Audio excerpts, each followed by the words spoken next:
Vote चोरी के खिलाफ कांग्रेस ने दिल्ली में हल्ला बोल दिया। रामलीला मैदान में बड़ी रैली की, जिसमें चुनाव आयोग और बीजेपी के साथ आरएसएस पर भी तीखे हमले किए। रैली में वोट चोर गद्दी छोड़ के नारे लगे। तो क्या कुछ हुआ रैली में खास, जानने के लिए देखिए रिपोर्ट। दिल्ली के रामलीला मैदान में वोट चोरी के खिलाफ कांग्रेस की बड़ी रैली हुई। रैली में बीजेपी और चुनाव आयोग के बीच मिलीभगत पर कांग्रेस नेता राहुल गांधी ने तीखा हमला बोला। उन्होंने कहा कि प्रधानमंत्री नरेंद्र मोदी का कॉन्फिडेंस खत्म हो गया है। अमित शाह के हाथ कांपते हैं, वो जानते हैं कि उनकी चोरी पकड़ी गई है। राहुल गांधी ने कहा कि मुख्य चुनाव आयुक्त ज्ञानेश कुमार, सुखबीर सिंह, विवेक जोशी बीजेपी के साथ मिलकर काम कर रहे हैं। पीएम ने इनके लिए कानून बदला है। इलेक्शन कमीशन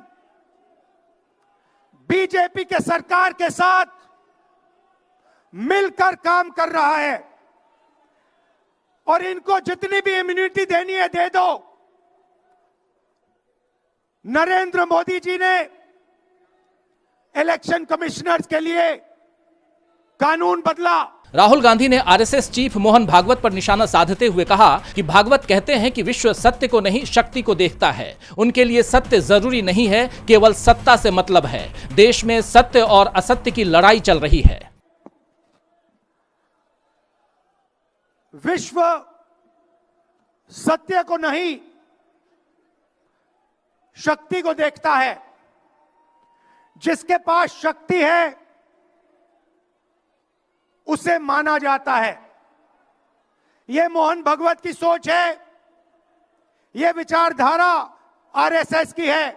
इस रैली को संबोधित करते हुए राहुल ने आगे कहा कि कांग्रेस के डीएनए में सत्य है, जबकि बीजेपी के डीएनए में असत्य और वोट चोरी है। वोट चोरी अंबेडकर के संविधान पर हमला है। ये लोग वोट चोरी कर सरकार चलाते हैं। नोटबंदी और जीएसटी से छोटे व्यापारियों की जान ले ली। ये सब कुछ इसलिए हो रहा है क्योंकि वोट चोरी हो रही है। ये लोग वोट चोरी नहीं करते तो 5 मिनट में सरकार से बाहर हो जाते। जबकि इस रैली में कांग्रेस अध्यक्ष मल्लिकार्जुन खड़गे ने कहा कि ये लोग नेहरू और पटेल के बीच दरार पैदा करते हैं। गांधी, नेहरू, अंबेडकर पर हमला बोलते हैं। इन गद्दारों को आपको हटाना होगा। हम सब मिलकर काम करेंगे तो मोदी कहीं नजर नहीं आएंगे। मोदी जीतने के बाद बहुत बड़ा भाषण करते हैं।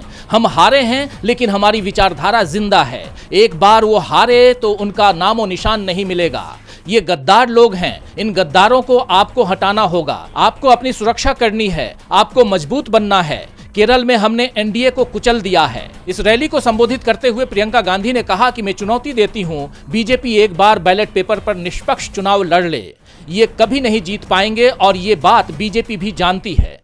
मैं चुनौती देती हूं, एक सही चुनाव लड़ लें, बैलेट पे लड़ लें, तो ये खुद जानते हैं कि कभी नहीं जीत पाएंगे। रैली में उठे सवालों से बीजेपी और चुनाव आयोग में भी बेचैनी दिखाई दे रही है।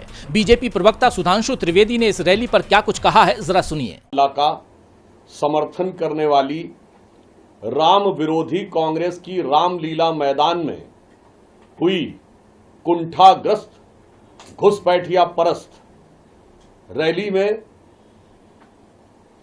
आदत से मजबूर होकर और फ्रस्ट्रेशन से भरपूर होकर कुल मिलाकर वोट चोरी को कांग्रेस ने राष्ट्रव्यापी आंदोलन में तब्दील करने की आज शुरुआत कर दी है।